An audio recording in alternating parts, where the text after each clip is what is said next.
فرض نماز کے بعد اجتماعی دعا 20 بس یہ آخری مسئلہ بتا دیتے ہیں. بیچارہ آیا ہوا ہے نا, لوگ کہتے ہیں یہاں جو بیٹھے ہوئے ہیں جو زبانی پوچھیں ان کے جواب نہیں دیتے. دیکھو, فرض نماز کے بعد اجتماعی دعا نبی صلی اللہ علیہ وسلم سے ثابت نہیں ہے. یہ دو چار کی طرح کچھ باتیں ہیں نا, ان میں بحث کیا کرنی. کسی حدیث میں نہیں ملتا نبی صلی اللہ علیہ وسلم نے فرض نماز کے بعد اجتماعی دعا کی ہو. اچھا, لوگ یہ کہتے ہیں کہ حدیث میں یہ آتا ہے کہ دعا جو قبول ہوتی ہے فرض نماز کے بعد ہوتی ہے. تو جب سب بیٹھے ہوں گے فرض نماز کے بعد اس حدیث کی روشنی میں دعا مانگیں گے کہ فرض کے بعد دعا قبول ہوتی ہے. پھر دوسری طرف حدیث میں آتا ہے کہ نبی صلی اللہ علیہ وسلم نے ہاتھ اٹھا کے دعا میں قبولیت کا امکان کیا ہے, زیادہ ہے. تیسری آتا ہے کہ اجتماعیت میں کیا ہے, برکت ہے. تو تینوں کو ملا کے فرض کے بعد آپ نے کیا کر لیا, ہاتھ اٹھا کے دعا مانگنا شروع کر دی. اس طرح سے کبھی حدیثوں کو ملا کے مسئلہ نہیں نکالا جاتا. ایسے تو بہت سارے مسائل شریعت کے چینج ہو جائیں گے. ہمیں یہ دیکھنا چاہیے کہ نبی صلی اللہ علیہ وسلم کا ارشاد ہے تو نبی نے خود اس پر کس طرح سے عمل کیا.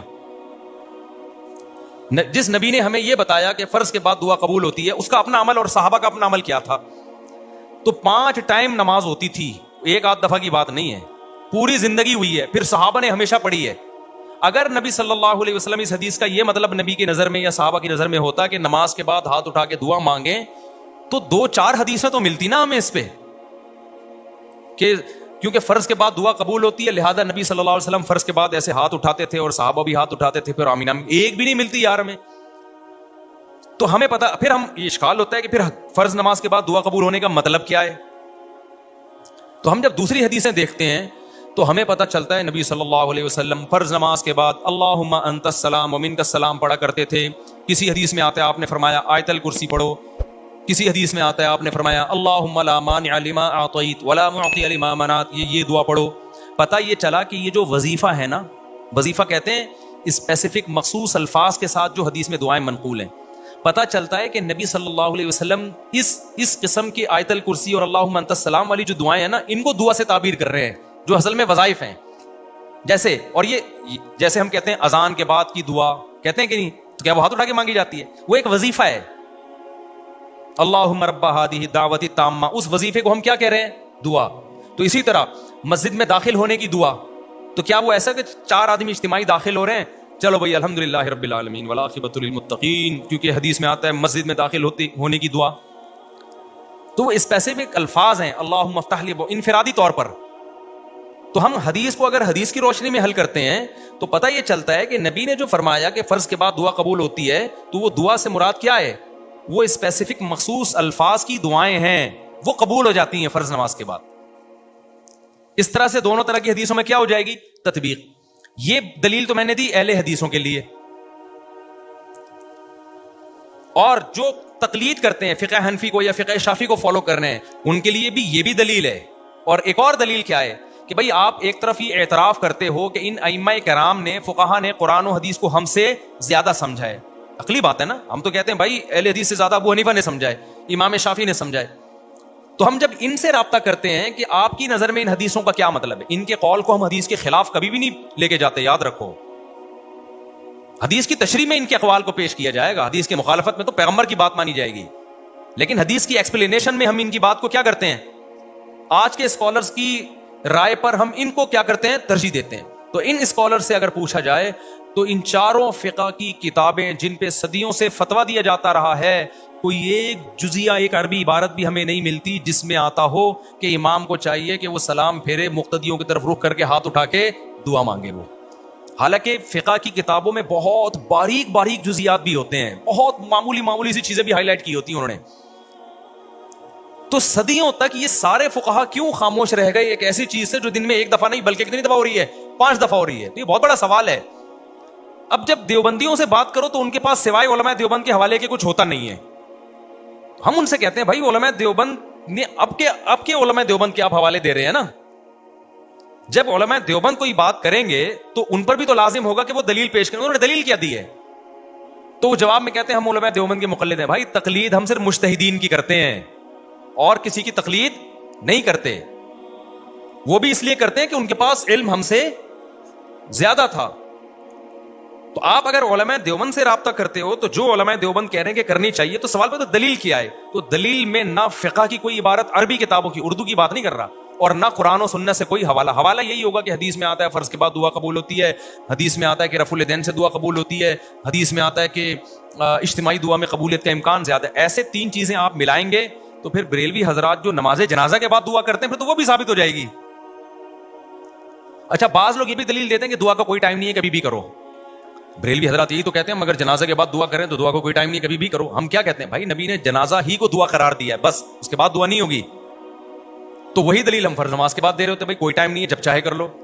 تو پھر کبھی کر لو نا, ہمیشہ کنٹینیو کرنا اس کی علامت ہے کہ آپ اس عمل کو کیا سمجھتے ہیں, سنت. بعض لوگ کہتے ہیں ہم ضروری سمجھ کے نہیں کرتے. بھائی اتنا ضروری سمجھا جاتا ہے کہ امام نہ کرے نا اس کو امامت سے ہاتھ دھونے پڑتے ہیں. اور دوسری بات یہ کہ علماء دیوبند کا یہ متفقہ فیصلہ بھی نہیں ہے.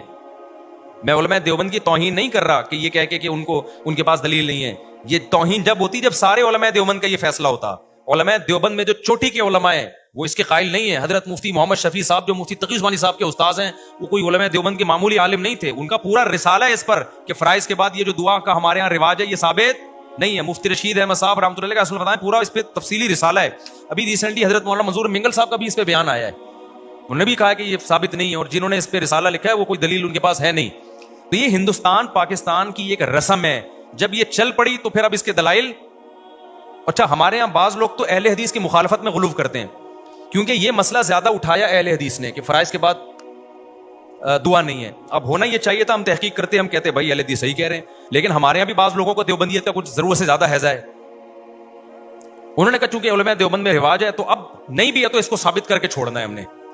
تو کیوں غلط چیز میں یار, آپ مان لو بھائی اس میں اہل حدیث کیا کہہ رہے ہیں, ٹھیک کہہ رہے ہیں, کیونکہ فقہ کی کتابیں بھی اس سے خاموش ہیں, قرآن و سنت بھی اس سے خاموش ہے. تو یار ہم پھر بھی براڈ مائنڈڈ بنتے ہیں کہ امت میں فتنہ پیدا نہ کرو, ٹھیک ہے نا.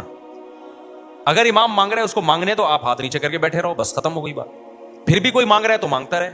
میں کتنے سال سے یہ مسئلہ بیان کر رہا ہوں لیکن بڑی تمیز سے. میرے کوئی بھی شاگرد ایسا نہیں کسی امام کو جا کے ٹارچر کرنا شروع کر دے, کیوں مانگ رہے ہو, ثابت نہیں. مانگنے تھے اس سے بڑے بڑے مسائل ہیں. یہ مسئلہ کیا ہے, دعا ہی مانگ رہا ہے نا, کوئی ایسا تو نہیں ہے کہ کچھ اور کر رہا ہے, ٹھیک ہے نا. تو اور پھر عامی آدمی کے لیے تو مفتی کا جو ماہر مفتی ہے اس کا قول ہی حجت ہوتا ہے. اس کو آپ بیچارے کو وہ بھی مولوی صاحب کوئی دلیل پیش کر دیں گے, وہ کہاں جائے گا. تو بھائی بڑے بڑے مسائل دنیا میں, چھوٹے چھوٹے کیا ہے ان کو پی جاؤ.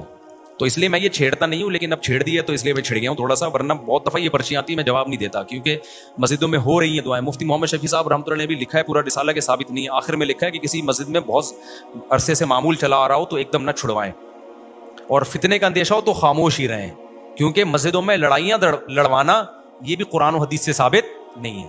اجتماعی دعا اس کو چھڑوانے کے لیے پھڈے شروع کر دو تو بارش سے بھاگا پرنالے کے نیچے کھڑا ہو گیا.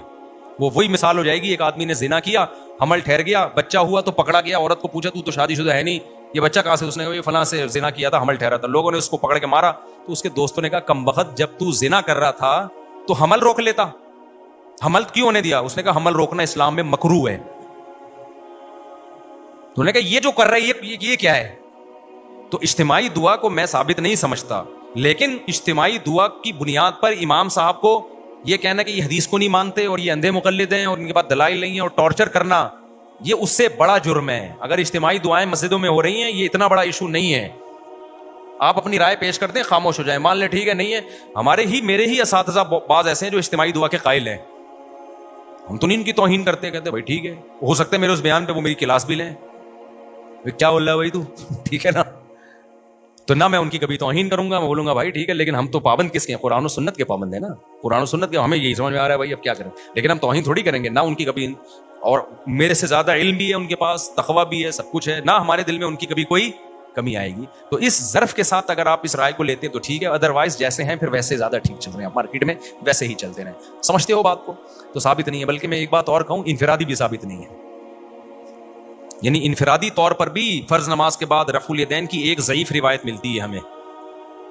حالانکہ فقہ کا قاعدہ ہے, اصول فقہ میں پڑھایا جاتا ہے کہ جس چیز میں ابتلا زیادہ ہو اس میں ایک دو روایتوں سے مسئلہ ثابت نہیں ہوتا. 5 ٹائم نبی نے کئی سال نماز پڑھی ہے, تو صرف ایک روایت کی ہوئی ہے کہ نبی نے رفع الیدین سے دعا مانگی. یہ بہت بڑا سوال ہے, اور وہ بھی ضعیف ہے, لیکن صحیح مان بھی لو اگر, تو اس کے پتہ چلتا ہے یہ بھی کبھی کبھار ہے فرض کے بعد انفرادی بھی ہاتھ اٹھا کے. اب آپ کہو گے پھر کریں کیا, دعائی چھوڑ دیں؟ نہ دعا نہ چھوڑیں آپ. آپ یہ کریں کہ فرائض کے بعد یہ اللہم انت السلام اور یہ جو احادیث میں وظائف ہیں یہ پڑھنے کے بعد سنتیں پڑھیں، اس کے بعد آپ جتنی چاہیں دعا مانگیں، آپ لمبی لمبی دعا مانگیں، یہ پھر افضل عمل ہے، کیونکہ ایک جو اجتماعی حیت تھی وہ کیا ہو گئی ہے، ختم۔ پھر انفرادی طور پر تو دعا کا واقعی کوئی ٹائم نہیں ہے، جب چاہیں جتنی چاہیں مانگیں آپ، لیکن اس وقت کوئی نہیں مانگتا۔ سمجھتا نہیں ہے نا بات کو، جب نہیں پڑھے گا رات کو تو کیسے سمجھے گا بات کو۔ تمام دعائیں بچوں کی پہنچ سے دور رکھیں، اپنا اپنے خرچے پہ خیال رکھیں۔